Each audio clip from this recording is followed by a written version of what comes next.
రక్తదానం చేసిన వాళ్ళని మిమ్మల్ని ఫస్ట్ టైం చూస్తున్నాను.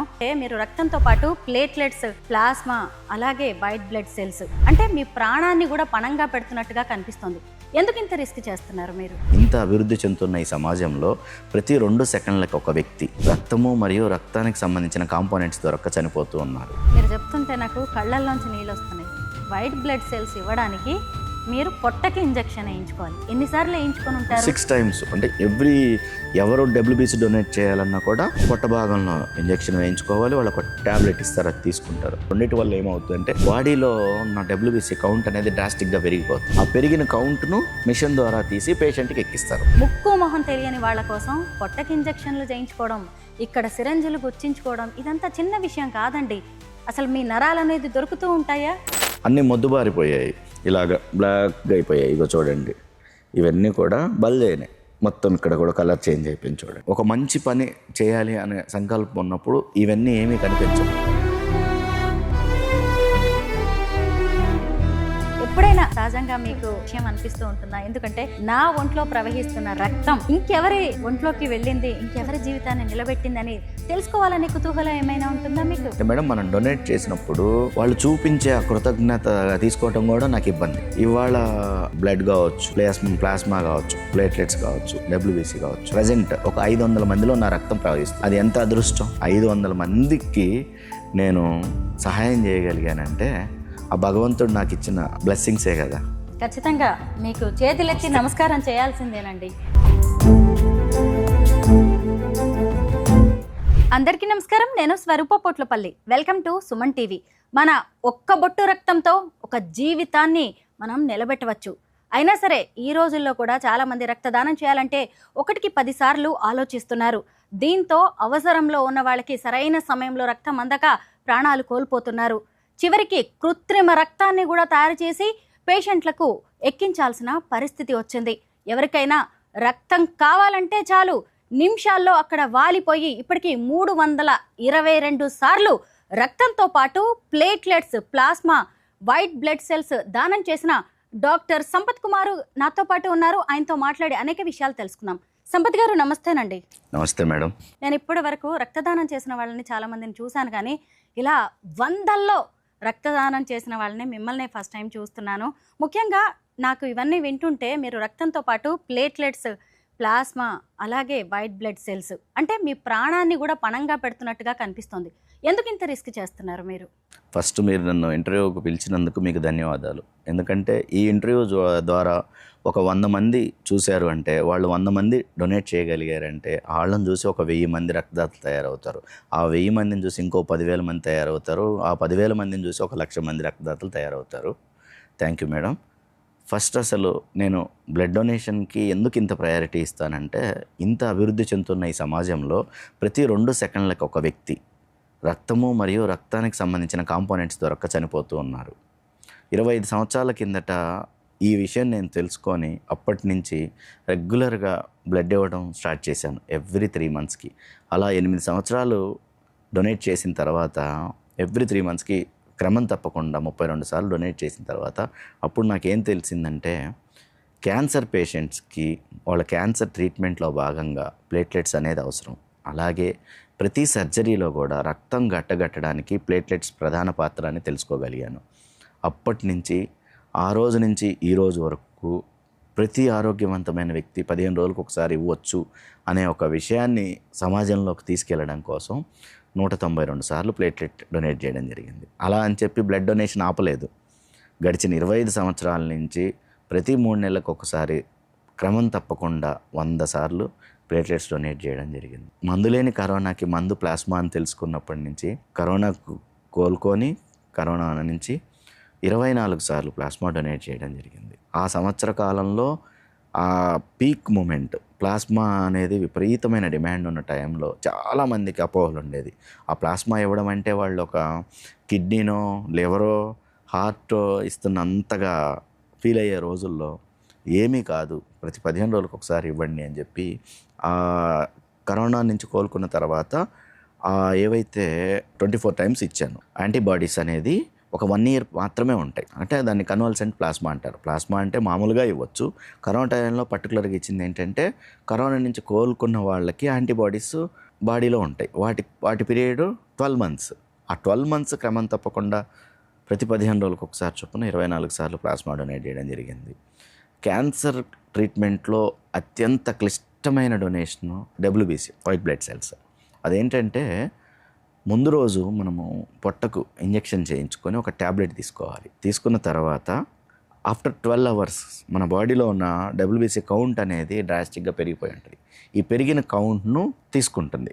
ఆ తీసుకున్న కౌంట్ను పేషెంట్కి ఎక్కించడం జరుగుతుంది. ఇది 4 అవర్స్ ప్రాసెస్. ఒక 4 గంటలు 2 చేతులకి ఇలా పెట్టేసుకొని అలాగే బెడ్ మీద పడుకోవాలి. రక్తదానంలో క్లిష్టమైనది డొనేషన్ WBC. ఖచ్చితంగా ఎవరైనా 4 గంటల అలాగా పడుకోవాల్సిందే. అటువంటి క్లిష్టమైన డొనేషన్ కూడా ఒక 6 టైమ్స్ ఇవ్వడం జరిగింది. మీరు చెప్తుంటే నాకు కళ్ళల్లోంచి నీళ్ళు వస్తున్నాయి.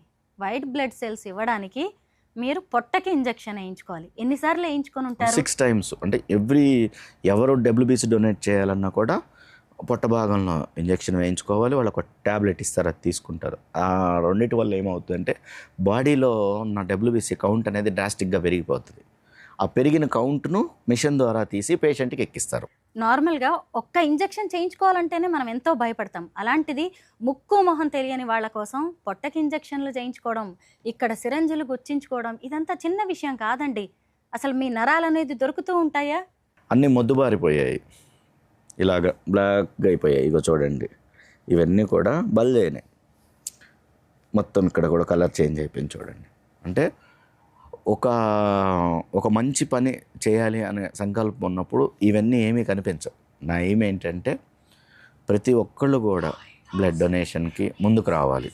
బ్లడ్ డొనేషన్ చేయడానికి ఎవరూ భయపడకూడదు. ఒకసారో 2 సార్లో 10 సార్లో చేసి చెప్తే ఇవాళ ధైర్యం తెచ్చే పరిస్థితి సొసైటీలో లేదు. అంటే నేను ఎందుకు డొనేట్ చేయాలి, నాకేమన్నా అయితే నా కుటుంబాన్ని ఎవరు చూస్తారు, నాకు ఇప్పుడు తీసుకున్న వాళ్ళు తీసుకుంటారు, రేపు ఏమన్నా అయితే వాళ్ళు ఏమన్నా మన ట్రీట్మెంట్కి డబ్బులు ఇస్తారా అంటే ఎవరు ఇవ్వరు కదా. ఒక థ్యాంక్స్ చెప్తారు, 4 యాపిల్ పండ్లు ఇస్తారు. తర్వాత ఏమన్నా అయితే అనేది ఒక భయము, అపోహలు అనేవి ఉన్నాయి. ఈ అపోహలు అనేది తొలగించడం కోసము నిరంతరంగా 25 ఇయర్స్ నుంచి ఎక్కడ కూడా బ్రేక్ తీసుకోలేదు. రాత్రి 12 గంటలు దాటిన తర్వాత ఒక 100 సార్లు నాకు ఎమర్జెన్సీ కాల్స్ వస్తే వెళ్ళి ప్లేట్లెట్స్ ఇవ్వడం జరిగింది. నేను 192 సార్లు ప్లేట్లెట్స్ డొనేట్ చేయడం జరిగింది. ఇందులో 100 సార్లు రాత్రి 12 నుంచి ఉదయం 6 లోపే ఇచ్చాను. ఎందుకు అంటే పర్టికులర్గా ఒక పేషెంట్కి డ్రాస్టిక్గా పడిపోద్ది. ఆ పడిపోయిన 2 అవర్స్ లోపు కనుక ప్లేట్లెట్స్ కనుక ఎక్కించకపోతే బాడీలో ఇంటర్నల్ బ్లీడింగ్స్ వస్తాయి. బాడీలో ఇంటర్నల్ బ్లీడింగ్స్ వచ్చాయంటే ఉమ్మి వేసినా బ్లడ్ వచ్చేస్తుంది, మోషన్లో బ్లడ్ వచ్చేస్తుంది, యూరిన్లో బ్లడ్ వచ్చేస్తుంది, ఎక్కడికక్కడ వెళ్ళిపోతుంది. అలాంటి పొజిషన్లో ఇమీడియట్గా ప్లేట్లెట్స్ వాళ్ళకి అందిస్తే వెంటనే కోలుకుంటారు పేషెంట్. ఒకవేళ కనుక అందకపోతే ఆ పేషెంట్ చనిపోయే అవకాశాలు చాలా ఉన్నాయి. సంపత్ గారు, ఈ రోజుల్లో మానవ సంబంధాలన్నీ కూడా చాలా స్వార్థపూరితంగా అయిపోయాయి. ఎవరితో స్నేహం చేస్తే మనకేమొస్తుంది, ఎవరితో ఏ మాట మాట్లాడితే ఏమొస్తుందన్న ఈ రోజుల్లో మీరేమో వందల సంఖ్యలో బ్లడ్ ఇచ్చేస్తున్నారు. అది కూడా వాళ్ళెవరో కూడా మీకు తెలియదు. మిమ్మల్ని అంటే ఎదుటి వాళ్ళ జీవితాలను నిలబెట్టడం, రక్తదానమే నా ధ్యేయం అన్నట్టుగా ఇలా ఓ సంకల్పం వైపు నడిపించిన సంఘటన ఏదైనా ఉందా? ఖచ్చితంగా, ఆబ్వియస్గా. ఎందుకంటే నేను హైదరాబాద్, నాకు 21 ఇయర్స్ ఉన్నప్పుడు హైదరాబాద్ వచ్చాను. అదే సంవత్సరము గాంధీ హాస్పిటల్లో ఒక వ్యక్తి రక్తం అందక మరణించాడు అన్నారు. అప్పటికి హైదరాబాద్ జనాభా 30 లక్షల నుంచి 40 లక్షలు ఉన్నారు. ఇంత పెద్ద హైదరాబాద్లో ఒక యూనిట్ రక్తం అందక ఒక వ్యక్తి చనిపోయాడు అనేది నేను నా చిన్న వయసులో 20 ఏళ్ల వయసులో నాకు చాలా బాధ వేసింది. అంతే, అదే రోజు గాంధీ హాస్పిటల్కి వెళ్ళి డొనేట్ చేశాను. ఆ రోజు నుంచి ఈ రోజు వరకు సక్సెస్ఫుల్గా 25 ఇయర్స్ కంప్లీట్ అయ్యి 26th ఇయర్లో ఉన్నాను. ఎప్పుడూ ఆపలేదు. ఎక్కడ అవసరం ఉన్నా కూడా 99% వెళ్ళిపోతాను. బ్లడ్ కానీ, ప్లాస్మా కానీ, ప్లేట్లెట్స్ కానీ, WBC కానీ ఎక్కడ కూడా ఇచ్చేస్తూ ఉంటాను. ఒక్కొక్కసారి ఏంటంటే ఆ గ్యాప్ అనేది సరిపోనప్పుడు నాకు చాలామంది తమ్ముళ్ళు ఉన్నారు, వాళ్ళని పంపించడం జరుగుద్ది. ఓకే, ఇప్పుడు ఒక సాఫ్ట్వేర్ ఇంజనీర్ ఉన్నారు అయ్యప్ప అని, నేను ఎప్పుడన్నా ఇవ్వలేదనుకో, అయ్యప్ప నువ్వు వెళ్ళిపో అంటే ఆయన వెళ్ళిపోయి ఇచ్చేస్తాడు. ఆ విధంగా ఇప్పటికి 60 సార్లు ఇచ్చాడు. నెక్స్ట్ నా దగ్గర పనిచేసే రాజు అని నా స్టాఫ్ ఉన్నాడు. నేను ఇవ్వలేనప్పుడు రాజు నువ్వు వెళ్ళి ఇచ్చేసిరా అంటే ఇమీడియట్గా వెళ్ళి ఇచ్చేస్తాడు. 47 సార్లు ఇచ్చాడు. అలాగే గుప్తా అని ఇంకొక తమ్ముడు ఉన్నాడు, ఇక్కడ వెంకటగిరిలో ఉంటాడు. వావ్ బ్రాండింగ్స్ అని చెప్పి వాళ్ళు ఈ ఫ్లెక్స్లు అవన్నీ చేస్తుంటాడు. తను ఖచ్చితంగా 100 సార్లు ఇవ్వాలి అని చెప్పి ఒక టాటూ వేయించుకున్నాడు. 25, 50, 75, 100 అని. దగ్గర ఇప్పుడు 100కు రీచ్ అయి ఉన్నాడు. నాట్ ఓన్లీ మన హైదరాబాద్, వేరే ప్లేసుల్లో సద్దాం అని నంద్యాలలో ఉన్న ఒక తమ్ముడు 60 times ప్లస్ డొనేట్ చేశాడు. గుంతకల్లో ఉన్న రహమాన్ అనే వ్యక్తి ఇప్పటివరకు 134 సార్లు బ్లడ్, ప్లేట్లెట్స్, ప్లాస్మా డొనేట్ చేస్తున్నాడు. రహమాన్ వాళ్ళ అబ్బాయి జస్ట్ మొన్న 18 years కంప్లీట్ అయిపోయింది. తండ్రిని చూసి కొడుకు ఈ గడిచిన 5 ఏళ్లలో 20 సార్లు ఇచ్చాడు. నాతో పాటు రీల్స్ చేస్తూ సోషల్ మీడియాలో యాక్టివ్గా ఉంటారు. మేము చేసే రీల్స్లో వాసు వన్స్ మోర్ అని. నాకు పరిచయమైన 1 year వరకు తను రక్తం డొనేట్ చేయడానికి భయపడేవాడు.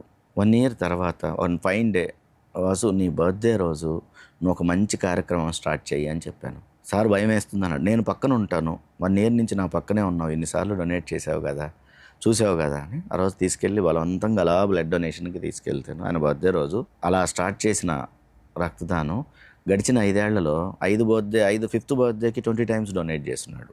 వాళ్ళ బ్రదరు పవన్ శర్మ అని పురోహితులు, జనరల్గా పురోహితం చేసే వాళ్ళకి కొంత భయాలు అవి ఉంటాయి కదా, తను కూడా క్రమం తప్పకుండా ప్రతి 3 నెలలకు ఒకసారి ఇప్పటికి ఒక 12 సార్లు డొనేట్ చేస్తున్నాడు. అలాగే ఇంకా చెప్పుకుంటూ వెళ్తే చాలామంది, ఈవెన్ నా ఆఫీసులో నా దగ్గర పనిచేసే స్టాఫ్ దగ్గర ఒక 200 సార్లు ఇచ్చారు బ్లడ్, ప్లేట్లెట్స్, ప్లాస్మా. నా దగ్గర వర్క్ చేసే శివ అనే ఎంప్లాయీ ఉన్నారు, ఆయన కూడా 50 times వరకు ఇచ్చున్నాడు. వెంకట్ అని ఒక ఎంప్లాయీ ఉన్నాడు, అతను కూడా ఆల్మోస్ట్ 50 times ఇచ్చారు. అలా ప్రతి ఒక్కళ్ళు కూడా నన్ను చూసి నేను ఇవ్వలేని ప్రతిసారి సార్ మేము వెళ్తాం, నా కాల్ వచ్చింది అంటే ఇమీడియట్గా మా ఒక టీం ఉంటుంది, ఎవరో ఒకళ్ళు వెళ్ళి ఆ టైంలో ఆ ప్రాణం కాపాడగలుగుతున్నాం. జస్ట్ ఒకళ్ళని చూసి ఒకళ్ళు ఇన్స్పైర్ అయ్యారు, ఏమి కాదు ధైర్యంగా. ఇప్పుడు నేను వారానికి ఒక ప్రాణం అంటే ఎవ్రీ వీక్ డొనేట్ చేస్తున్నాను. అంటే మండే టు సాటర్డే, సండే లోపు ఈ ఎవ్రీ వీక్ డొనేట్ చేస్తున్నాను. వారానికి ఒక ప్రాణం అనే ఒక ఇది పెట్టేసేసి, మామూలుగా 15 రోజులకు ఒకసారి ఇక్కడ ప్లేట్లెట్స్ డొనేట్ చేయాలి. పాశ్చాత్య దేశాల్లో మన వెస్ట్రన్ కంట్రీస్ కానీ ఎక్కడ కూడా వారానికి ఒకసారి వాళ్ళు డొనేట్ చేస్తారు. నేనేం చేస్తున్నానంటే, నేను ఎప్పుడైతే వారానికి ఒకసారి డొనేట్ చేయడం వల్ల ఈ అవేర్నెస్తో కనీసం 15 రోజులకు ఒకసారి డొనేట్ చేయడానికి ముందుకు వస్తారు. యాక్చువల్గా ఒక తమ్ముడు సురేష్ అని ఒక 60 months బ్యాక్ పరిచయం అయ్యాడు. తను స్టార్ట్ చేయడంతోనే తన బ్లడ్ గ్రూప్ కూడా తనకు తెలియదు. వెళ్ళి బ్లడ్ బ్యాంక్ తీసుకెళ్తే బి పాజిటివ్ అన్నారు. వాళ్ళు అడిగారు, ప్లేట్లెట్స్ డొనేట్ చేస్తా బాబు అంటే, మీరు చెప్పండి సార్ ఇస్తాను అన్నాడు. వెంటనే అసలు స్టార్టింగే ప్లేట్లెట్స్ డొనేషన్తో సురేష్ జర్నీ స్టార్ట్ అయింది. గడిచిన 60 నెలల్లో 60 సార్లు డొనేట్ చేశారు. ఇలా చెప్పుకుంటూ పోతే కొన్ని వందల మంది రక్తదాతలు నిరంతరం బ్లడ్ డొనేషన్ మీదనే వర్క్ చేస్తున్నారు. అందరు వాడు అంటారు, చేవెళ్ళ నుంచి వచ్చాడు అతను, మహేందర్ రెడ్డి అంటారు, తన దగ్గర 114 సార్లు ఇచ్చారు. శ్రీనివాస్ గోపరాజు గారు అని చెప్పి హెచ్ఎస్బిసిలో ఎంప్లాయీ, ఆల్మోస్ట్ 200 times ప్లస్ చేశాడు. ఇలాగా మన చుట్టూ ఉన్న ప్రపంచం ఎలా ఉంది అంటే, వాళ్ళకు అవకాశం ఉంటే పోటీపడి డొనేట్ చేసి ఎదుటి వ్యక్తుల్ని సేవ్ చేయాలి అనే ఒక లక్ష్యంతో ఒక టీం అనేది చేస్తూ ఉన్నాము. కమింగ్ 1 year, ఒక 2-3 రాబోయే 2-3 సంవత్సరాల్లో ఒక మన ఏపీ అండ్ తెలంగాణ నుంచి 100 సార్లు రక్తదానం చేసిన వ్యక్తులు ఒక 100 మంది తయారవబోతున్నారు. జస్ట్ అందరూ కూడా 60-70కి వచ్చున్నారు. రాబోయే 2-3 సంవత్సరాల్లో 100 and above times చేసిన వాళ్ళు ఒక 100 మంది రక్తదాతలు తయారవబోతున్నారు. రక్తదానం విషయంలో మీది ఎంత గొప్ప జర్నీ అండి. వింటుంటేనే నాకు ఎంతో అద్భుతంగా అనిపిస్తోంది. మీరు బ్లడ్ డొనేట్ చేయడమే కాకుండా ఎంతో మందిలో అవగాహన కల్పిస్తున్నారు, ఎంతో మందికి మీరు ఇన్స్పిరేషన్గా నిలుస్తూ ఉన్నారు.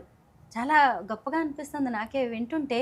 అయితే నార్మల్గా ఎప్పుడైనా సహజంగా మీకు ఒక విషయం అనిపిస్తూ ఉంటుందా? ఎందుకంటే నా ఒంట్లో ప్రవహిస్తున్న రక్తం ఇంకెవరి ఒంట్లోకి వెళ్ళింది, ఇంకెవరి జీవితాన్ని నిలబెట్టిందని తెలుసుకోవాలనే కుతూహలం ఏమైనా ఉంటుందా మీకు? అంటే యాక్చువల్గా ఏం జరుగుతుంది అంటే మేడం, మనం డొనేట్ చేసినప్పుడు వాళ్ళు చూపించే ఆ కృతజ్ఞత తీసుకోవటం కూడా నాకు ఇబ్బంది. నేను హార్డ్లీ నేను ఈ 322 సార్లు డొనేషన్లో ఒక 20 మంది నన్ను చూసుండొచ్చు, 300 మంది నన్ను చూడలేదు. వాళ్ళు చూపించే కృతజ్ఞత కూడా నేను తట్టుకోలేను. వద్దు, మనం చేసాము, మన డ్యూటీ అయిపోయింది, వెళ్ళిపోయాము అంతే. ఇవాళ నా బ్లడ్ కావచ్చు, ప్లాస్మా కావచ్చు, ప్లేట్లెట్స్ కావచ్చు, డబ్ల్యూబీసీ కావచ్చు, ప్రజెంట్ ఒక 500 మందిలో నా రక్తం ప్రవహిస్తుంది. అది ఎంత అదృష్టం! 500 మందికి నేను సహాయం చేయగలిగానంటే ఆ భగవంతుడు నాకు ఇచ్చిన బ్లెస్సింగ్సే కదా. ఖచ్చితంగా మీకు చేతులెత్తి నమస్కారం చేయాల్సిందేనండి. మీరెవరో తెలియదు, మీ పేరు కూడా తెలుసుండదు, కానీ అక్కడ వాళ్ళ జీవితాలు నిలబడి ఉంటాయి. వాళ్ళు కొత్త లైఫ్ని వాళ్ళు లీడ్ చేస్తూ కూడా ఉండొచ్చు. నిజంగా ఖచ్చితంగా సింపుల్గా వాళ్ళు ఒక మెసేజ్ పెడతారు, మాకు ఈ అవసరం ఉంది అని. హాస్పిటల్కి వెళ్ళి డొనేట్ చేసి బయటకు వచ్చిన తర్వాత డొనేటెడ్ అని ఒక పిక్ పెట్టేసేస్తా, మీ పని అయిపోయిందని అర్థం.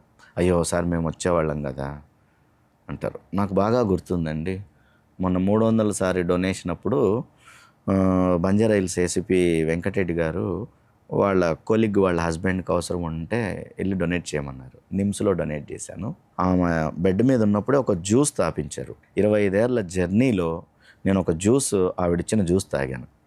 ఎవ్వరు నుంచి ఒక టీ కూడా తాగలేదు. 300th టైం ఆమె ఫోర్స్ చేసి బెడ్ మీద ఉండగానే ఫస్ట్ ఇది తాగి మీరు దిగండి సార్ అని చెప్పి ఫోర్స్ చేశారు. ఆవిడ కూడా ఏసీపీ పెద్ద ఆవిడ. వాళ్ళ హస్బెండ్ గురించి 300th టైం నిమ్స్లో ఇవ్వడం జరిగింది, పంజగుట్ట నిమ్స్లో. అది నేను ఏమన్నా 322 రక్తదానాల్లో నేను తాగింది ఒక కప్పు జ్యూస్ ఫోర్స్లీ. అసలు ఎప్పుడు కూడా వాళ్ళు ఏదన్నా, కొంతమంది చాలా మంచి వాళ్ళు ఉంటారు, ఇన్ని ఫ్రూట్స్, డ్రై ఫ్రూట్స్ ఏవేవో తెస్తారు. దానికి తీసుకున్న దానికి మనం ఇచ్చిన డొనేషన్ అది మనస్ఫూర్తిగా ఎటువంటి స్వలాభం లేకుండా ఉండాలి అని చెప్పి ఏది కూడా ఎప్పుడు కూడా కనీసం ఒక టీ, ఒక వాటర్ బాటిల్ కూడా తీసుకోలేము. స్వచ్ఛందంగా వెళ్ళాలి. సో ఒక రక్తదానం మాత్రమే స్వచ్ఛమైన మనసుతో, ఒక ప్రేమతో డొనేట్ చేయగలిగేది, ఏ స్వార్థం లేకుండా. ఇవాళ మనం అన్నీ కొనుక్కుంటున్నామండి. ఈ రోజుల్లో కూడా కేవలము ఉచితంగా దొరుకుతుంది ఒక రక్తదాత ఒక్కడే.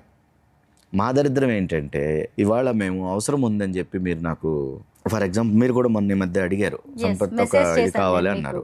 నేను వాళ్ళకి కావాల్సింది అరేంజ్ చేశాను. ఈ కొన్ని రోజుల నుంచి ఏం జరుగుతుందంటే, మేము మా కాంటాక్ట్స్కు షేర్ చేసినప్పుడు ఆ నెంబర్లకు కాల్ చేసి, మీకు ఈ బ్లడ్ గ్రూప్ అవసరం ఉందండి, మేము ఎక్కడో శంషాబాద్లో ఉన్నాము, కేసరగొట్టలో ఉన్నాము, షామీర్పేటలో ఉన్నాము, మీరు ఒక 1000 రూపాయలు వేస్తే మేము క్యాబ్లో వచ్చేస్తాము అని చెప్పి డబ్బులు తీసుకొని స్విచ్ ఆఫ్ చేస్తున్నారు. ఇది చాలా దారుణమైన విషయం. వాళ్ళు అసలే టెన్షన్స్తో ఉంటారు, బ్లడ్ డోనార్ దొరక్క, ఈ సిటీలో కష్టమైన పరిస్థితి, ఇలా మోసం చేసేవాళ్ళు చాలా ఎక్కువ అయ్యేవాళ్ళు. చివరికి రక్తదానం పేరుతో కూడా మోసాలు చేస్తున్నారంటే వాళ్ళు మనుషులేనా? Yes, exactly. మొన్న ఏం జరిగింది, ఒక ఫ్రెండ్కు అతను కూడా బ్లడ్ డోనారే, వాళ్ళ ఫ్రెండ్ వాళ్ళ వైఫ్కి ఇదైంది, ట్విన్స్ పుట్టి అబార్షన్ అయ్యి చనిపోయారు. 10 యూనిట్లు కావాల్సి వచ్చింది. తను డొనేట్ చేశాడు, నాకు పెడితే నేను ఫార్వర్డ్ చేస్తే 12 మంది డబ్బులు తీసుకున్నారండి వస్తున్నామని చెప్పి. 12 మంది మోసం చేశారు, ఒక్కళ్ళు కూడా తిరిగి రాలేదు. దాని గురించి యాక్షన్ తీసుకోవాలి, ఏదో కంప్లైంట్ ఇచ్చేసేసి ఈ మాఫియాని అరికట్టాలని చెప్పి ప్రయత్నం చేస్తున్నాను. ఒక పెద్ద స్థాయి వ్యక్తిని కలవాలనుకుంటున్నాను. సంపత్ గారు, రక్తదానం అనగానే మనకి చిరంజీవి బ్లడ్ బ్యాంక్ గుర్తొస్తూ ఉంటుంది కదా. చిరంజీవి బ్లడ్ బ్యాంక్తో మీ అనుబంధం ఏంటి? చిరంజీవి బ్లడ్ బ్యాంక్లో నేను చేసిన ఈ 322 రక్తదానాల్లో 222 ఒక చిరంజీవి బ్లడ్ బ్యాంక్లోనే డొనేట్ చేయడం జరిగింది. ఎవ్రీ 15 డేస్కి నాకు కాల్ వచ్చిన ప్రతిసారి యూజ్ చేసుకుంటున్నాను. చిరంజీవి బ్లడ్ బ్యాంక్ స్టార్ట్ చేసినప్పటి నుంచి అత్యధికంగా బ్లడ్ కానీ, ప్లేట్లెట్స్ కానీ, ప్లాస్మా కానీ డొనేట్ చేసిన ఏకైక వ్యక్తి నేనే. అది చాలా గొప్పగా ఫీల్ అవుతాను. ఒక బ్లడ్ బ్యాంక్ చరిత్రలో 10 లక్షల మంది డొనేట్ చేశారు. వాళ్ళల్లో ఒక్క వ్యక్తి అత్యధికంగా 222 సార్లు అనేది నేను డొనేట్ చేయడం నేను అదృష్టంగా భావిస్తున్నాను. అంటే నాకు ఇంత ఇన్స్పిరేషన్కి చిరంజీవి గారు ఒక ఇన్స్పిరేషన్ అయితే, రమణం స్వామినాయుడు గారు సిఓ, తను ఏంటంటే మాలాంటి రక్తదాతలందరినీ చాలామందిని ఆయన ఎంకరేజ్ చేస్తూ ప్రోత్సహిస్తూ ఉంటారు. ఆయన వల్లనే అన్ని లక్షల యూనిట్లు అంతమంది రక్తదాతలు తయారయ్యారు. మా అందరికీ ఇన్స్పిరేషన్ చిరంజీవి గారు అయితే, రక్తదాతలందరికీ రోల్ మోడల్ స్వామినాయుడు గారు. ప్రతి రక్తదాతను ఆయన ఎంకరేజ్ చేస్తారు. చిరంజీవి గారు కూడా చేస్తారు. ఎవరెవరైతే ఒక 25 సార్లు డొనేట్ చేశారో చిరంజీవి గారు పర్సనల్గా అందరినీ పిలిపించి వాళ్ళతో మాట్లాడి వాళ్ళందరికీ ఒక ఫోటో ఇచ్చి ఇచ్చేస్తారు. ఒక్కొక్కసారి అయితే చిరంజీవి గారు రక్తదాతలు అందరి వైఫ్ అండ్ హస్బెండ్ వాళ్ళ పేరెంట్స్ కుటుంబాలను కూడా పిలిపిస్తారు. ఆయన మీరంతా డొనేట్ చేయగలుగుతున్నారంటే మీ కుటుంబం సపోర్ట్తోనే చేయగలుగుతున్నారని కుటుంబం సభ్యులను కూడా పిలిపించి వాళ్ళని కూడా అప్రిషియేట్ చేస్తారు. అంత గొప్ప మనస్సు చిరంజీవి గారిది. సంపత్ గారు, కొన్ని హాస్పిటల్స్లో కావచ్చు, కొన్ని బ్లడ్ బ్యాంక్స్లో రక్తాన్ని అమ్ముకుంటారనే ఆరోపణలు ఉన్నాయి. కొంతమందికి బ్లడ్ ఇవ్వాలని ఉంటుంది, కానీ ఎందుకు వచ్చిందిలే దీన్ని అమ్ముకుంటారేమోనని డౌట్స్ కూడా ఉంటాయి. దాని మీద మీరేం చెప్తారు? ఇక్కడ ఏం జరుగుతుందంటే మేడం, డొనేట్ చేశాము, ఎవరికి? పేదవాళ్ళకి ఫ్రీగా అందాలి. ఇప్పుడు గవర్నమెంట్ హాస్పిటల్లో పేదవాళ్ళు ఉన్నారు, పేదవాళ్ళు గవర్నమెంట్ హాస్పిటల్లో చేరతారు కదా, వాళ్ళకి వైట్ రేషన్ కార్డు ఉంటుంది కదా. ఆ వైట్ రేషన్ కార్డు తీసుకొని for example service motive blood bank అనే చిరంజీవి బ్లడ్ బ్యాంక్కి వెళ్తే వాళ్ళకు ఫ్రీగా ఇస్తారు, అందులో నో డౌట్. గతంలో బ్లడ్ బ్యాంక్లో గనక డొనేట్ చేసి ఉంటే ఒక కార్డు ఇస్తారు. ఆ కార్డు 1 year వ్యాలిడిటీ ఉంటుంది, సమ్ టైమ్స్ ఏ వ్యాలిడిటీతో సంబంధం లేకుండా ఇచ్చేస్తారు. ఇలాగా ఆ కార్డు ఏంటంటే, మేమే కాదు, ఈ కార్డు మేము ఎవరికైనా పేదవాళ్ళకి ఇస్తే ఫ్రీగా ఇచ్చేస్తుంది బ్లడ్ బ్యాంక్. ఎవరైనా అంటే డబ్బు లేని వాళ్ళు మమ్మల్ని అప్రోచ్ అవుతారు, సార్ మేము బ్లడ్ కొనుక్కోలేమన్నాం, మేము వెళ్ళి మేము డొనేట్ చేసిన కార్డ్స్ జోలోనే పెట్టుకుంటాం. ఏ అర్ధరాత్రి ఎవరికో ఒకళ్ళకు మా రక్తం అనేది ఉపయోగపడాలి, ఫ్రీగా ఇస్తారు. వీళ్ళు ఏదైతే కలెక్ట్ చేస్తారో స్క్రీనింగ్ ఛార్జెస్ అంటారు మేడం. ఒక బ్లడ్ తీసుకున్న తర్వాత సురక్షితంగా బయటికి వెళ్ళడానికి HIV, హెపటైటిస్ అలాగా దగ్గర దగ్గర 15 నుంచి 16 టెస్టులు చేయాలి. వీటికి అయ్యే ఖర్చు స్క్రీనింగ్ ఛార్జెస్ మాత్రమే 1100, 1000 రూపాయలు అలా తీసుకుంటారు. సెంట్రల్ గవర్నమెంట్ ఒక 1800 వరకు తీసుకోమని నిర్దేశించింది. 1800 తీసుకోవచ్చు, కానీ వీళ్ళు తీసుకోవట్లేదు, 1100 తీసుకుంటున్నారు. గవర్నమెంట్ బ్లడ్ బ్యాంక్స్ వాళ్ళకి ఫ్రీగా ఇస్తున్నారు. ప్రైవేట్ బ్లడ్ బ్యాంక్స్ వాళ్ళకు కూడా అంతే 1000 రూపీస్ అంతే. అవి ఓన్లీ స్క్రీనింగ్ ఛార్జెస్. బ్లడ్ అమ్ముకోవడం అనేది ఏమీ జరగదు మేడం. అది పూర్తిగా స్వచ్ఛంద సంస్థలు అవి నడిపేవి. ఏంటంటే వాళ్ళు కలెక్ట్ చేసేది, ఒక వ్యవస్థ నడవాలి అంటే ఆ వ్యవస్థకు అయ్యే మినిమం ఎక్స్పెన్సెస్ వాళ్ళు నిజంగా 1800. ఇప్పుడు మీరు కనుక కార్పొరేట్ హాస్పిటల్లో తీసుకుంటే 1800 నుంచి 2800 రూపాయలు ఛార్జ్ చేస్తారు. మళ్ళీ మనమే బ్లడ్ ఇవ్వాలి. మన వాళ్ళు ఎవరైనా కార్పొరేట్ హాస్పిటల్కి సర్జరీస్కి వెళ్తారు. ఇప్పుడు ఫర్ ఎగ్జాంపుల్ ఒక కార్డియాక్ సర్జరీ ఉంది, 4 నుంచి 5 డొనేట్ చేయాలి. మనమే డొనేట్ చేస్తాము. వాళ్ళు ఆ స్క్రీనింగ్ ఛార్జెస్ ఎంత కలెక్ట్ చేస్తారంటే 1800 నుంచి 2800 కలెక్ట్ చేస్తారు. మన బ్లడ్ అలా చేస్తారు. స్వచ్ఛందమైన బ్లడ్ బ్యాంక్స్లో మాత్రం జస్ట్ 1000 రూపీస్కే ఇవ్వడం జరుగుతుంది. వారానికో ప్రాణం అని గొప్ప సంకల్పాన్ని తీసుకున్నారు. మరి మీకెప్పుడు హెల్త్ సమస్యలు రావట్లేదా? ఎందుకంటే 25 ఏళ్లుగా 300కి పైగా సార్లు మీరు రక్తదానం చేశారు. మీరు ఎలాంటి జాగ్రత్తలు తీసుకుంటారు? ఒక కామన్ మ్యాన్ ఏమి తింటారు? Morning breakfast, afternoon lunch, night dinner, అంతే. మీరు నమ్మకపోవచ్చండి, ఒక నెలలో ఒక ఫ్రూట్ కూడా నేను తినను. ఒక నెలలో ఒక పండు కూడా తినను. ప్రతి వ్యక్తికి ఆ శక్తి ఉంటుంది. ఒక జనరల్ క్రైటీరియా మేడం, 18 సంవత్సరాలు నిండింది వాళ్ళకు ఓటు హక్కు వస్తుంది, డ్రైవింగ్ లైసెన్స్ వస్తుంది. అలాగే 18 సంవత్సరాలు నిండిన ఆడవాళ్ళు కావచ్చు, మగవాళ్ళు కావచ్చు, ఒక 50 కేజీల బరువు ఉండి ఆడవాళ్ళు అయితే 4 నెలలకు ఒకసారి డొనేట్ చేయొచ్చు, మగవాళ్ళు అయితే 3 నెలలకు ఒకసారి డొనేట్ చేయొచ్చు. నాలాగా ప్రతి ఒక్కరూ డొనేట్ చేయొచ్చు. అందరికీ ఆ శక్తి ఉంది. ఆ శక్తిని వాళ్ళు వినియోగించుకోవట్లేదు. నేను వినియోగించుకున్నాను కాబట్టి ఇన్నిసార్లు డొనేట్ చేయగలిగాను. వినియోగించుకోవడం స్టార్ట్ చేసిన వాళ్ళు ఇప్పుడు 50, 60, 70, 100 పెరుగుతూ ఉంది వాళ్ళ స్కోర్ కూడా. వన్ డే నాకంటే నా రికార్డ్స్ కూడా, నేను గడిచిన 5 సంవత్సరాలు 5 వరల్డ్ రికార్డ్స్ తీసుకున్నాను. నా రికార్డ్స్ కూడా బద్దలైపోతాయి ఒకరోజు. అది కూడా అవ్వాలని నా కోరిక. ఎందుకంటే మనల్ని చూసి కొత్త వాళ్ళు తయారవ్వాలి, వాళ్ళని చూసి ఇంకా కొత్త వాళ్ళు తయారవ్వాలి. అది ఒక కంటిన్యూషన్ ప్రాసెస్. ఈ ప్రాసెస్ ఉద్దేశం ఏంటంటే ప్రతి 2 సెకండ్లకు ఒక ప్రాణం ఏదైతే చనిపోతుందో ఆ చనిపోయే ప్రాణాలను కాపాడడం, అంతే. ప్రతి 3 నెలలకు మీ అమూల్యమైన టైము ఒక 10 నిమిషాలు. లేదు మీ ఇంట్లో అకేషన్ రోజు, బర్త్డే రోజు, మీరు అభిమానించే హీరోలో, పొలిటీషియన్స్కో, వాళ్ళ బర్త్డేస్కో, ఎక్కడో ఒకసారి ఏదో ఒక డే, మీ అమ్మ నాన్న వాళ్ళ బర్త్డే కానీ, ఏదైనా అకేషన్, మీ బాబో పాప పుట్టినరోజు కానీ, ఎనీ అకేషన్ ఒకటి చూసుకొని దగ్గరలో ఉన్న బ్లడ్ బ్యాంకు, మనం ఎక్కడ మనకు దగ్గరలో గవర్నమెంట్ బ్లడ్ బ్యాంక్ ఉన్నా, ప్రైవేట్ బ్లడ్ బ్యాంక్ ఉన్నా, అది ఏ బ్లడ్ బ్యాంక్ అన్నా ఉండనియండి, వాళ్ళు ఎంతకన్నా అమ్ముకోనియండి. బట్ మన బాధ్యత మనం నెరవేరిస్తే రక్త కొరత లేని సమాజాన్ని సృష్టించడం ఈజీ. ఎవరి నుంచి ఏది ఆశించకుండా, మీకేం జరుగుతుందని భయపడకుండా, అర్ధరాత్రి అపరాత్రి కాదు, ఎండనక వాననక ఎప్పుడంటే అప్పుడు వెళ్ళిపోయి మీరు రక్తదానం చేసేస్తూ ఉంటారు. మీ ఫ్యామిలీ ఏమి అనరా? ఫ్యామిలీ నుంచి ఫుల్ సపోర్ట్ అండి. ఎందుకంటే ఎన్నిసార్లు డొనేట్ చేసినా ఏమీ అవ్వదు అనే విషయం వాళ్ళకి తెలుసు. అందువల్లనే పూర్తి సహకారం. వాళ్ళు కూడా సెర్చ్ చేసుకున్నారు. ఒక కామన్ మ్యాన్ ఎన్ని నెలలకు ఒకసారి బ్లడ్ ఇవ్వచ్చు, ఎన్ని రోజులకు ఒకసారి ప్లేట్లెట్స్ ఇవ్వచ్చు, అవన్నీ కూడా మనం ఇవాళ గూగుల్ సెర్చ్ చేస్తే అన్నీ తెలిసిపోతాయి. మా పాప ఎంబీబీఎస్ అయిపోయి ఇప్పుడు హౌస్ సర్జన్ చేస్తుంది, తనకు అవగాహన ఉంది. నా వైఫ్ సాఫ్ట్వేర్ ఇంజనీరు, తనకు అవగాహన ఉంది. వాళ్ళు ఏ రోజు కూడా అబ్జెక్ట్ చేయలేదు, ఫుల్ ఎంకరేజ్ చేస్తూ ఉంటారు. అందులో అసలు ఫ్యామిలీ నుంచి జీరో అబ్జెక్షన్స్. వాళ్ళంత సపోర్ట్ చేయడం వల్లనే నేను ఇంత నిరభ్యంతరంగా, నిస్సంకోచంగా, ఎటువంటి భయం లేకుండా ఇవ్వగలుగుతున్నాను. ఎవరికైనా అండి ఫ్యామిలీ సపోర్ట్ అనేది చాలా ఇంపార్టెంట్. ఎందుకు అంటే వాళ్ళ ఇంట్లో ఒక వైఫ్ హస్బెండ్ను కంట్రోల్ చేస్తే వాడు రక్తం ఇవ్వలేడు. భార్య వెళ్ళి ఇవ్వమంటే ప్రతి 3 నెలలకు పరిగెత్తుకెళ్ళి ఇస్తాడు. ఆడవాళ్ళ పాత్ర చాలా ఎక్కువ అండి బ్లడ్ డొనేషన్స్లో. నిజంగా ఆడవాళ్ళు కనుక తలుచుకుంటే ప్రతి 2 సెకండ్లకు చనిపోతున్న ఈ మరణాలు ఆపచ్చు. ఒక అక్కగా, ఒక తల్లిగా, ఒక చెల్లిగా ఆడవాళ్ళ పాత్ర వాళ్ళు చెబితే మగవాళ్ళు చాలా అగ్రెసివ్గా డొనేట్ చేస్తున్న రోజులు ఇవి. నిజంగా ఆడవాళ్ళు ఆలోచించుకోవాలి. ఫర్ ఎగ్జాంపుల్, ఒక వ్యక్తికి వీళ్ళు ఆపారు, ఆ వ్యక్తి కుటుంబంలో ఒక పెద్ద చనిపోయాడు. ఫస్ట్ ఎవరికి నష్టం?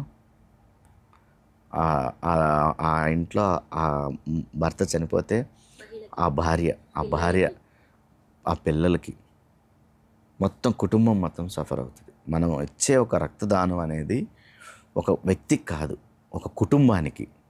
మనం ఒక డైరెక్ట్గా సహాయం చేస్తుంది ఒక కుటుంబానికి, మన దేశానికి కూడా ఒక రకంగా. దేశానికి కూడా. అవును. ఒకరోజుకి నేను డొనేట్ చేయాలి అని ఎవరో రిక్వెస్ట్ చేశారు. నేను డొనేట్ చేసి వచ్చిన తర్వాత ఆయన కోలుకున్నాడు. తర్వాత ఎవరా పెద్ద మనిషి అని నేను ట్రై చేస్తే పెద్ద ఫార్మా కంపెనీ అధినేత, ఆయన కింద 18,000 మంది ఎంప్లాయీస్ ఉన్నారు. అతనికి ఏమన్నా అయితే ఆ 18,000 మంది ఎంప్లాయీస్ పరిస్థితి, ఒక వ్యక్తి నడుపుతున్నట్టుగా వ్యవస్థ ఇంకొక వ్యక్తి నడపలేకపోవచ్చు. ఆ టైంలో ఆయన ప్రాణాన్ని హాని నుంచి బయటకు వచ్చారు. ఏమన్నా జరిగితే అన్ని వేల మంది ఎంప్లాయీస్ రోడ్డు మీద పడతాయి. ఖచ్చితంగా ఒక డొనేషన్ అనేది ఒక వ్యక్తికి కాదండి మనం డొనేట్ చేసేది, ఒక కుటుంబానికి, ఒక సమూహానికి, ఒక వ్యవస్థకి. It depends on situation, person. Sampath గారు, మా ఆడవాళ్ళ గురించి చాలా గొప్ప మాటలు చెప్పారండి మొత్తానికి రక్తదానానికి సంబంధించి. అయితే ప్రపంచవ్యాప్తంగా కూడా రక్తదానం మీద అవగాహన కల్పించడానికి జూన్ 14న ప్రపంచ రక్తదాతల దినోత్సవంగా నిర్వహిస్తున్నారు. మీరేం చేయబోతున్నారు ఇంతకీ? ఈ వరల్డ్ బ్లడ్ డోనర్స్ డే లక్ష్యం ఏంటంటే, గతంలో రక్తదానం ఇచ్చిన వాళ్ళు వర్తమానంలో భవిష్యత్తులో ఇవ్వబోయే రక్తదాతలను సన్మానించుకోవటం, సురక్షితమైన రక్తం అందించటం, రక్తదానం మీద అవేర్నెస్ ఇవ్వటం. అంటే ఎటువంటి లాభాపేక్ష లేకుండా, ఎటువంటి స్వార్థం లేకుండా వీళ్ళు చేస్తున్న బృహత్తర కార్యానికి సత్కరించుకోవడం అన్నమాట. ఇది 1998లో యుఎస్లో స్టార్ట్ అయింది. అప్పటి నుంచి ఎవ్రీ ఇయర్ జూన్ 14వ తారీఖున ప్రపంచ రక్తదాతల దినోత్సవం సెలబ్రేట్ చేసుకుంటుంటారు. ఆ రోజు ఏంటంటే ఆల్మోస్ట్ ఇప్పుడు ఫర్ ఎగ్జాంపుల్ కష్టకాలాల్లో ఏ బ్లడ్ బ్యాంక్స్లో ఎవరెవరు వచ్చారో వాళ్ళందరినీ పిలిచి ఆ రోజు సత్కరిస్తారు. ఇంకా మీరు రాబోయే కాలంలో ఉంది, మీ అందరికీ ధన్యవాదాలు అని చెప్పి రక్తదాతలను సత్కరించుకునే కార్యక్రమం ప్రపంచ రక్తదాతల దినోత్సవం జూన్ 14 ప్రతి సంవత్సరం 98 నుంచి కంటిన్యూ అవుతుంది. సంపత్ గారు, చివరికి పేషెంట్లకు అవసరమైన బ్లడ్ లేక కృత్రిమంగా తయారు చేయాల్సిన పరిస్థితి వచ్చింది. జపాన్లో ఇప్పటికే పరిశోధనలు కూడా జరుగుతున్నాయి. ఇలాంటి పరిస్థితిని తీసుకొచ్చింది ఎవరు? మనలాంటి వాళ్ళ ఎంత బాధ్యతగా వ్యవహరించాలంటారు? ఒకటి అండి, అందరూ ఇచ్చేసి ఉంటే వాళ్ళకు కూడా ఆలోచన వచ్చేది కాదు. మనం అనుకుంటున్నాం కదా, ఇంత అభివృద్ధి చెందుతున్న ఈ సమాజంలో ప్రతి 2 సెకండ్లకు ఒక వ్యక్తి మరణించడం అనేది బాధాకరమైన విషయం. మనం ఎంతో ఎత్తుకెదుగుతున్నాము. ఇలాంటి తరుణంలో ఈ బ్లడ్ దొరక్క చనిపోవడం అనేది చాలా దారుణమైన విషయం. నారా ఇన్స్టిట్యూట్ అనమాట, నారా యూనివర్సిటీ వాళ్ళు ఈ కృత్రిమ బ్లడ్ అనేది తయారు చేయడానికి కొన్ని సంవత్సరాల నుంచి ప్రయత్నాలు జరుగుతూ ఉన్నవి. అవి తయారు చేశారు. A positive, B positive, O positive వాళ్ళకి ట్రాన్స్ఫ్యూజన్ జరిగింది. ఈ ట్రాన్స్ఫ్యూజన్లో కూడా వాళ్ళు ఫస్ట్ ఒక 10 ml, 20 ml, 30 ml అలాగా దాని డోస్ పెంచుతూ సైడ్ ఎఫెక్ట్స్ అన్నీ కవర్ చేస్తూ ఇప్పుడు ఒక మనిషికి కావాల్సిన 350 ml ఏదైతే నార్మల్ డొనేషన్ లాగా చేసే పరిస్థితి వచ్చింది. దాని క్లినికల్ ట్రయల్స్ అన్నీ కంప్లీట్ అవ్వడానికి 2030 అవుతుంది. మామూలుగా మన ఒరిజినల్ రక్తము జస్ట్ 42 డేసే వస్తుంది, అంటే 6 weeks, 42 రోజుల తర్వాత మన రక్తం పనికిరాదు. ఇప్పుడు ఏదైతే కృత్రిమ రక్తం తయారు చేయబోతున్నారో ఆ కృత్రిమ రక్తం అన్ని సక్సెస్ ట్రయల్స్ కనుక ఫినిష్ అయితే నార్మల్ రూమ్ టెంపరేచర్లో 2 సంవత్సరాల వరకు స్టోరేజ్ చేసుకోవచ్చు. -1 to 5 degrees లోపు అయితే ఆ తయారు చేసిన రక్తం 5 సంవత్సరాలు ఉంటుంది. అది కనుక సక్సెస్ అయ్యింది అంటే భవిష్యత్తులో రక్తం లేక ఎవరూ మరణించకపోవచ్చు. నెక్స్ట్ ఫర్దర్గా ఎలా ఉంటుందో మరి. బ్లడ్ అయితే ట్రయల్స్ జరుగుతున్నవి, ఆల్మోస్ట్ ఒక 50% అయిపోయినట్టే అనుకోవాలి. ఇంకొక 50% అన్ని ట్రయల్స్ అయిపోయి రావడానికి 2030. సరే, బ్లడ్ అయిపోయింది, నెక్స్ట్ ప్లేట్లెట్స్ అప్పుడైనా మనిషి కావాలి కదా, ప్లాస్మా మనిషి కావాలి, WBC మనిషి కావాలి, గ్రాన్యులోసైట్స్, అట్లా చాలా ప్రోడక్ట్స్ ఉన్నాయి. అంటే ఒక బ్లడ్ మాత్రమే ఇప్పుడు ట్రయల్స్ జరుగుతూ ఉన్నాయి. ఎందుకంటే ప్లేట్లెట్స్ లైఫ్ 5 days, ఖచ్చితంగా 5 daysకి సరిపడే విధంగా ప్లేట్లెట్స్ తయారు చేయగలుగుతాం అనేది అయితే భవిష్యత్తులో చూడాలి. బై 2030 కృత్రిమ రక్తం మనం అందుకోగలమని ఆశిస్తున్నాను. సాధారణంగా MBBS చదివి డాక్టర్స్ అవుతూ ఉంటారు. మీరేమో సామాజిక బాధ్యతగా రక్తదానం చేసి డాక్టరేట్ సాధించారు. ఇంకా మీ పేరు మీద ఎలాంటి రికార్డ్స్ ఉన్నాయి? గడిచిన 5 సంవత్సరాలు 5 వరల్డ్ రికార్డ్స్ తీసుకున్నాను. డాక్టర్ ఆఫ్ రికార్డ్స్ అంటే అది మామూలు అందరు చెప్పుకునేలాగా డాక్టరేట్ కాదు, అది డాక్టర్ ఆఫ్ రికార్డ్స్. అంటే నేను చేసిన ఈ కార్యక్రమాన్ని doctor of records universal Tamil university వాళ్ళు నాకు గౌరవ డాక్టర్ ఆఫ్ రికార్డ్స్ ఇచ్చారు. గడిచిన 25 ఏళ్లలో ఒక 1000కి పైగా సన్మానాలు, షీల్డ్స్ తీసుకున్నాను. ఇప్పుడు వెరీ ఇంపార్టెంట్ అకేషన్ అయితేనే ఏదో ఒక ప్రోగ్రామ్కి వెళ్తున్నాను. అసలు ఆల్మోస్ట్ 1 year అయిపోయింది, మానేశాను వెళ్ళడం. ఎక్కడైతే ఒక కాలేజెస్ ఉన్నాయి, అవేర్నెస్ ప్రోగ్రామ్ ఉంది, ఖచ్చితంగా వెళ్ళి వాళ్ళకు బ్లడ్ డొనేషన్ ఇంపార్టెన్స్ చెప్తాను. నిన్న మీరు కాల్ చేసిన టైంలో కొంచెం థ్రోట్ ఇన్ఫెక్షన్ బాగలేదు, మీరు రేపు 12ంటికి రావాలి అంటే వచ్చేసాను. ఎందుకంటే మీ ఇంటర్వ్యూ ద్వారా ఒక 100 మందో 200 మందో రక్తదాతలు తయారైతే కొత్త వాళ్ళు ఖచ్చితంగా సుమన్ టీవీ అనేది చాలా ఫేమస్ టీవీ, కొన్ని లక్షల మంది సబ్స్క్రైబర్స్ ఉన్నారు. ఎవరో ఒకళ్ళు ఈ ఇంటర్వ్యూ చూస్తే ఆబ్వియస్గా వాళ్ళు డోనర్స్గా మారుతారు. ఎస్పెషల్లీ సుమన్ టీవీ యాజమాన్య సుమన్ గారికి కూడా నా ప్రత్యేక ధన్యవాదాలు. రక్తదానం చేయడానికి 25 ఏళ్లుగా పరిగెత్తుతూనే ఉన్నారు. ఇంకా ఏం చేయాలనుకుంటున్నారు? మీ లక్ష్యం ఏంటి? నా జీవితానికి సార్థకత ఇది అని ఏదైనా ఉందా మీకు? ఏమీ లేదు మేడం, ప్రతి ఇంటి నుంచి ఒక రక్తదాత తయారవ్వాలి, ప్రతి ఇంట్లో కూడా ఒక బ్లడ్ డోనర్ రెడీ అవ్వాలి. అదే నా లక్ష్యం. ఈ భూమి మీద నా ప్రాణం ఉన్నంత వరకు నేను డొనేట్ చేయాలి అనే ఎయిమ్తో ఉన్నాను. ఖచ్చితంగా అది అవసరం ఉంటే వారానికి ఒకసారి కాదు, ఒక ప్లేట్లెట్కి ఇంకో ప్లేట్లెట్కి డొనేషన్కి 48 hours చాలు. అంటే ఈరోజు డొనేట్ చేస్తే 2 రోజులు గ్యాప్ ఇచ్చి 3వ రోజు చేయొచ్చు. అలాంటి డొనేషన్లకు కూడా నేను వెనకాడను, భయపడను. ఎందుకంటే ఎవరైనా కూడా మేడం నిరభ్యంతరంగా, నిస్సంకోచంగా ప్రతి 3 నెలలకు ఒకసారి మగవాళ్ళు, ప్రతి 4 నెలలకు ఒకసారి ఆడవాళ్ళు డొనేట్ చేయొచ్చు, ప్రతి 15 రోజులకు ఒకసారి ప్లేట్లెట్స్ డొనేట్ చేయొచ్చు. రక్త కొరత లేని సమాజానికి ప్రతి ఒక్కరూ ముందుకు రావాలి. అది ఒక సామాజిక బాధ్యతలాగా మనం ఫీల్ అవ్వాలి. మన టయాన్ని 3 నెలలకు ఒక గంట వెళ్ళామా, డొనేట్ చేసామా, వచ్చామా, బయటికి రాగానే ఆ విషయం మర్చిపోతే అసలు మనకి ఏ ఫీలింగ్ ఉండదు. చాలామంది అంటారు నేను డొనేట్ చేసిన తర్వాత నీరసంగా ఉంది, ఏదో నొప్పులు వచ్చినాయి అంటారు. ఆ ఫీల్ అది, దట్ ఈజ్ ఓన్లీ ఫీల్. ఎందుకంటే ఇంత సుదీర్ఘంగా 322 సార్లు 25 సంవత్సరాల్లో నాకు ఏ రోజు ఎటువంటి నీరసం కానీ, అలసట కానీ, పెయిన్ కానీ, హెడేక్ కానీ, జ్వరం కానీ ఏమీ లేదు. అంటే నేను సామాన్య మానవుడినే, నేనేం పెద్ద పెద్ద జిమ్ బాడీ కాదు, నేనేమి ఒక 6 feet ప్రభాస్ కటౌట్ కాదు.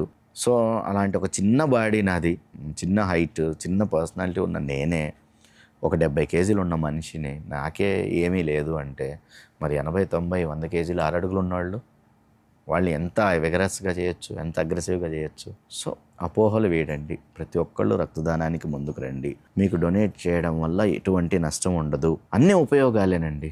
ఒకసారి ఒక 1 yearలో ఒక వ్యక్తి ఒక సంవత్సర కాలంలో ఒకసారి రక్తదానం చేస్తే ఆ వ్యక్తికి 90% హార్ట్ స్ట్రోక్ రాదు. అంటే ఆ ఇయర్ మనం హార్ట్ స్ట్రోక్ నుంచి బయటపడ్డాం కదా. తరచుగా రక్తదానం చేయడం వల్ల 88% క్యాన్సర్ రాదు. ఇంకొక విషయం, ప్లేట్లెట్స్ డొనేట్ చేస్తే ఏమొస్తుందని అడుగుతున్నారు. ప్లేట్లెట్స్లో ఏసీడీ, యాంటీ కోయాగులెంట్ డెక్స్ట్రోజ్ అనేది మన బాడీలోకి పోద్ది. నేను రీసెంట్గా తెలుసుకుంది ఏంటంటే ఈ ఏసీడీ వల్ల మనకు బాడీలో ఈ కాల్ నుంచి బ్రెయిన్ దాకా ఏమైనా కనపడని క్లాట్స్ ఉంటే ఇది కొట్టిపడేస్తుందట. అసలు ఎంత అదృష్టం అది. ఆ ఏసీడీ వల్ల, యాంటీ కోయాగులెంట్ డెక్స్ట్రోజ్ వల్ల మన బాడీలో ఏదైనా క్లాట్స్ హార్ట్లో ఉండొచ్చు, బ్రెయిన్లో ఉండొచ్చు, ఎక్కడైనా ఉండొచ్చు, ఈ ఏసీడీ కొట్టిపడేస్తుందట. నేను రీసెంట్గా తెలుసుకున్నాను. అంటే మాకు తెలియకుండా మేము ఇన్నేళ్ళు నుంచి డొనేట్ చేయమని చెప్పాము, బట్ ఈ ఏసీడీ యూజ్ నేను రీసెంట్గా తెలుసుకున్నాను. బాడీలో ఉన్న క్లాట్స్ కొట్టిపడేస్తుంది.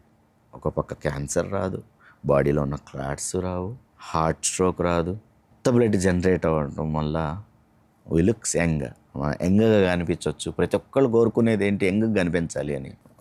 వెయిట్ లాస్, తరచుగా రక్తదానం చేసేవాళ్ళు వెయిట్ పెరగరు. నా ఫ్రెండ్స్ ఉన్నారు, నా ఏజ్ 45 years. నా ఫ్రెండ్స్ ఒక 100 మంది ఉన్నారండి. 100 మందిని మీ స్టూడియోలో పెడతాను. వాళ్ళందరిలో ఆల్మోస్ట్ తక్కువ వెయిట్ నేనే ఉన్నాను, just because of continuation blood donation. మా వాళ్ళు 80, 90, 100, 120 సెంచరీలు కొట్టేశారు వెయిట్లో. వాళ్లకు నాకు డిఫరెన్స్ ఏంటని నేను గమనిస్తే ఫ్రీక్వెంట్గా నేను బ్లడ్ డొనేట్ చేయడం వల్ల నా వెయిట్ కంట్రోల్లో ఉంది. ఇలాగ మనము ఎన్నో ఉపయోగాలు. అసలు అన్నిటికంటే గొప్పది ఏంటండి ప్రాణదానం. లైవ్ లెట్ లైవ్, వాళ్ళని బతికిస్తున్నాము, మనం ఆరోగ్యంగా బ్రతుకుతున్నాము. ఇంకంతకంటే ఏం కావాలి? ఒక సంతృప్తి. తనకు నేను డొనేట్ చేసినప్పుడు ఆయన నాకు పరిచయం అయ్యారు. ఆ టైంలో జస్ట్ మాటల్లో సార్ మీరు ఏం చేస్తుంటారు సార్, ఇట్లా థ్యాంక్స్ అండి, ఫస్ట్ మీరు నాకు మా ఫాదర్కి సరైన టైంలో డొనేట్ చేశారు, నేను ఒక బిల్డర్ని అండి, నాకు ఎప్పుడైనా కలవండి అన్నాడు. మీ ప్రాజెక్ట్స్ ఎక్కడున్నాయి సార్ అడిగాను. అన్ఎక్స్పెక్టెడ్గా మేము ఇల్లు కొందామని చెప్పి వెళ్ళినప్పుడు వాళ్ళ ప్రాజెక్ట్ చూసాము. ఒక ఫ్లాట్ నచ్చితే తను అరౌండ్ 1.5 crore ఎంతో చెప్పాడు, 1.6 crores. ఒక 3 years తర్వాత పొజిషన్ ఇస్తాము అన్నారు. చూడండి సార్ మీరు ఎంతవరకు కన్సిడర్ చేయగలుగుతారో చెయ్యండి అంటే, ఆ రోజు నా దగ్గర అక్షరాల 1,20,00,000 మాత్రమే డబ్బు ఉంది. ఆయన నాకు చెప్పిన ఫ్లాట్ కాస్ట్ 1,60,00,000. సార్ 2-3 years తర్వాత మీరు 1,20,00,000 అమ్మే బదులు నాకు ఇప్పుడే ఇవ్వండి సార్ అంటే, ఆయన ఏమనుకున్నాడో మరి, వాళ్ళ ఫాదర్కి సేవ్ చేశానని ఇచ్చాడో మరి, ఆయన ఇష్టపూర్తికి ఇచ్చాడో తెలీదు. 1,20,00,000 అలా టేబుల్ మీద పెట్టేస్తే, రిజిస్ట్రేషన్ కూడా డబ్బులు లేకపోతే ఆయనే నాకు రిజిస్ట్రేషన్ ఆయన ఖర్చులతో చేసి ఇచ్చాడు. ఆ బ్లెస్సింగ్, ఆ దేవుడు ఎలాగా ఇస్తారు అంటే, ఒక చేసే మంచి పని ఎలాగో ఒకలాగా మనకు తిరిగి వస్తుంది. ఇవాళ నా ఫ్లాట్ కాస్ట్ 4 కోట్లు. నేను జీవితంలో 4 కోట్లు పెట్టి కొనుక్కునే స్తోమత, సంపాదన నాకు అంత చేత కాదు, నాకు అంత అర్హత లేదు. ఇవాళ 4 crores అండి నేను ఉంటున్న ఇల్లు, నా apartment cost. Just because of blood donation I got that opportunity. ఇవాళ నేను రెంట్కి ఇస్తే ₹1,00,000 రెంట్ వస్తుంది పర్ మంత్. నేను చిన్న ఇంటికి వెళ్ళిపోయి 20,000తో అద్దెకున్నా, ఆ ఇచ్చాను ఆ 1,00,000లో 20,000 రెంట్ కట్టిన 80,000తో నేను జీవితాంతం బతకగలను. మనం నిండు మనసుతో ఆ చేసే కార్యక్రమం వల్ల ఎక్కడో ఒక చోట ఖచ్చితంగా యూజ్ అవుతుంది. చాలామంది ఐఏఎస్లు, ఐపీఎస్లు, హైకోర్టు, సుప్రీంకోర్టు జడ్జితో సహా ఈ రక్తదాన కార్యక్రమంలో నాకు కాల్ చేశారు, ఫ్రెండ్స్ అయ్యారు. నేను ఎవరి నుంచి ఏమీ ఆశించలేదు. వాళ్ళకి నేను వాళ్ళు ఎవరో తెలియకుండా చేశాను. తర్వాత వాళ్ళ గురించి, వాళ్ళ ప్రొఫైల్ తెలిస్తే లైఫ్లో వాళ్ళను నేను చూడలేను, కలవలేను. సుధీర్ కుమార్ గారని కర్ణాటక సుప్రీంకోర్టు జడ్జి, ఒక 5 డే అర్జెంట్ అయితే అరేంజ్ చేశాను. ఆయన చూపించిన కృతజ్ఞత, ఆయన నాకు థ్యాంక్స్ చెప్పిన విధానం జీవితంలో మర్చిపోలేను. అలాగా బొచ్చెడు మంది ఇవాళ చాలామంది, ఈవెన్ అల్లు అరవింద్ గారు కూడా సంపత్ మా వీళ్ళు కొంచెం చూసుకోమని ఆయన పర్సనల్గా నాకు కాల్ చేసి, నీకు కాల్ చేస్తారు, వాళ్ళ రిక్వైర్మెంట్స్ చూడు అంటారు. కాల్స్ వస్తాయి. అంటే మనం చేసే పనిని ప్రేమించటం వల్ల గొప్ప గొప్ప పరిచయాలు, గొప్ప గొప్ప ఆపర్చునిటీస్ పొందగలుగుతున్నాను. నా శరీరంలోని ప్రతి రక్తపు బొట్టు ఎవరో ఒకరి జీవితాన్ని నిలబెట్టాలి అనే మీ ఆలోచన, మీ సంకల్పం చాలా గొప్పవండి. మీరు చేస్తున్న పనికి మేము ఎన్ని నమస్కారాలు చెప్పినా తక్కువే. Thank you so much thank you Sampath madam. గారు. థ్యాంక్